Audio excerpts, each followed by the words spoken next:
why 90% of salespeople fail and how to be in that 10%. So welcome guys. In today's video, I will talk about how to be better salesperson and how to close more sales, or how to close or convert more cold calls into meetings. Most of the salespeople fail. It is not because they are not intelligent enough or they are not skilled, but they give up too quickly. So the sales, it's all about the numbers. So in this video, I will give you a few tips how to do it better and how to increase your conversion rate into real client, which I guess you want to achieve. So let's get into it. Well, like I explained it in my last video, I was able to scale my marketing agency in Slovakia and Czech Republic from 0 to 60k euros per month. In the beginning, I used all of the techniques that I'm explaining to you. So in the first few months, I did over 30 to 40 cold calls per day, which is, I think, essential for you to be successful. It's not about talent. It's about persistent and disciplined work. Well, let's be honest, you will get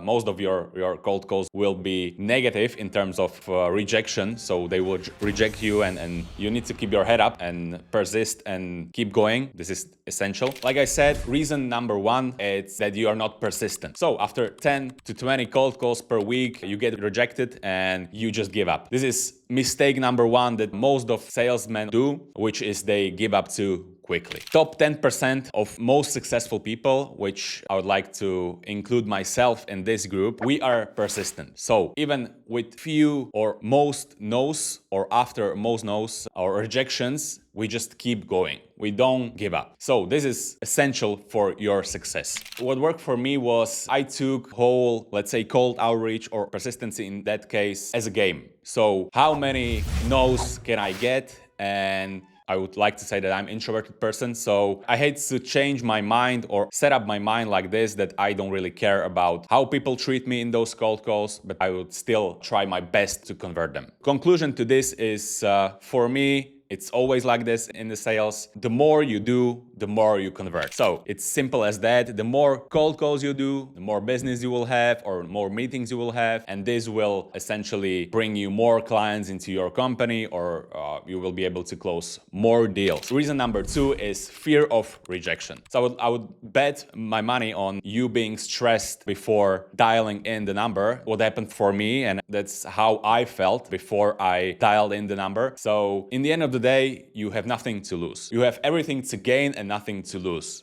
Just dial in the number, just do the numbers, you will get better, you will convert more clients, maybe not within first few days, but after a while, after weeks, you will be able to convert more clients and more those cold calls or sales meetings into clients, etc. So just don't be afraid of rejection. For me, as I explained to you, it was just part of the progress. So my communication skills got better with rejection, and my conversion rate increased by the time, and with more no's, I was able to handle the negative clients or prospects better. In the end of the day, you will be better after this, even with rejections. So yeah, this was reason number two, and I would like to add what was really important for me, and it still is, and I would like to say, and I'm 100% confident in this, that it's the same with you guys. You need to have your strong enough why. Why are you doing what are you doing? So do you have strong enough goals? Those goals basically dictate how persistent you are, what are the steps that you are taking, etc. So I still have crazy strong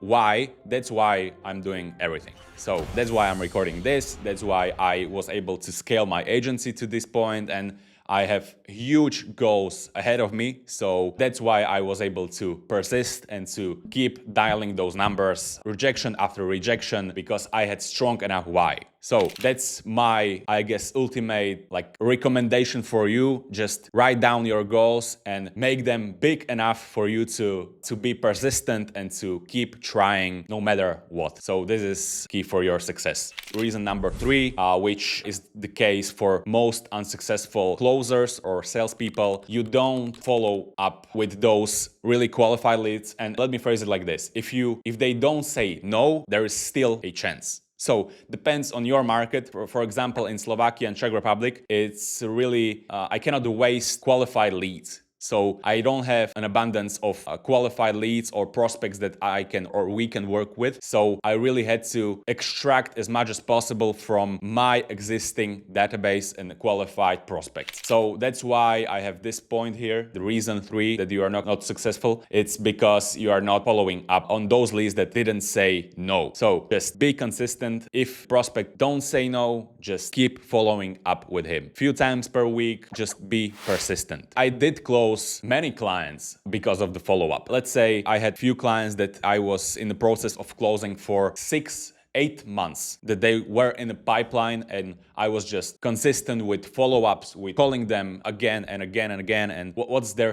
current situation, if the situation has changed or not, or is there a room for us to work with each other right now after a few months, or what's the situation. So you actually don't know what can change in their life, in your prospect's life. You just don't know. So keep the follow-ups and try to convert them after a few months. Let's move to reason number 4, which is the reason that most salespeople fail is they are trying to sell, not solve the problem, which for me depends on your situation. I completely get the point that if you are just starting out, you just want to close as many clients as possible. That was for sure my case, but after a while that is power of strong pipeline and getting more clients as you go, that you will be able to say no to your clients, which will increase your belief in yourself that you really want to do a good job for your clients. That at least how I work. So if I'm not 100% confident that we can bring amazing results to this prospect, I will just say no to him. So that's why it's important to have really good discovery process. So you ask questions to your prospects, basically qualify them if they are right fit for your service and your company, which is really paradigm or the mindset that I'm entering every meeting with. And this is something that I explain to my prospects. Okay, this is how it is. We don't work with everyone. We pick our clients because our strategy is so unique in our space that we are not like every other agency that is trying to close every client. We are trying to pick good enough client or qualified client for our strategy. So we are 100% confident that we can bring you results. That is really important. Your prospect will see you really in good light. You can increase your chances to closing that deal with this type of mindset setting, or how should I say it? So reason number 4, like I said, you need to solve their problem, not to sell. And again, I completely get that you're trying to close every deal in the beginning, but after a while you will be able to say no to clients that are not right fit for your strategy, which will increase your chances to scale more and be better and to have really good agency with no operational drag because you don't close every client. So yeah, just don't sell, solve problem for your prospects. You will be more successful and you will be scaling a lot faster than you think. So yeah, guys, this was, I guess, it for today's video. This was my framework, what helped me to, and what is helping me to close more clients, what's my thinking pattern and everything. And hopefully you liked it. If you did, please follow and like, and yeah, see you in the next video. Thank you.